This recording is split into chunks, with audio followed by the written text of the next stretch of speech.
Hello, Pastor Adam here from The Mission. Just enjoying some of the flour that I was able to get from Sainsbury's the other day. There are lots of things at the moment, aren't there, that in the past we may have taken for granted, but now we can get excited about, like eating flour. And perhaps not just things, but people as well, that we may have taken for granted in the past, but that we're now celebrating as kind of everyday heroes. If I'd asked you in the past, who are your heroes? You may have named some international sports star or a famous person from history.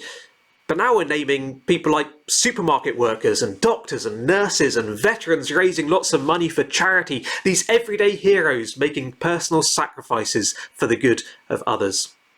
And as a Christian, one of the things I find exciting about these everyday heroes is that each of them gives me a little glimpse of God.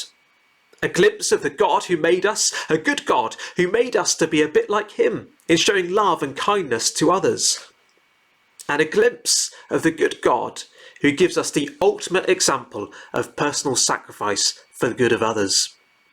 Jesus once said, "Greater love has no one than this, to lay down one's life for his friends."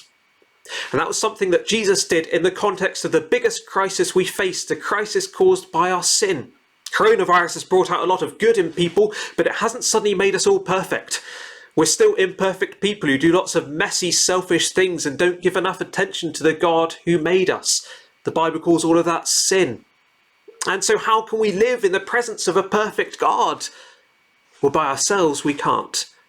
But God the Son came down from heaven to earth, Jesus Christ. He lived the perfect life as a man that we failed to live. Then he died on the cross to deal with our sin and rose to new life so we could be forgiven and so we can enjoy life in the presence of God now and forever if we're willing to be counted among his friends. So who are your heroes at the moment? Keep celebrating them, keep being inspired by them, and look beyond them to the greatest hero of all, Jesus Christ, who laid down his life for us. Thanks for joining us. God bless.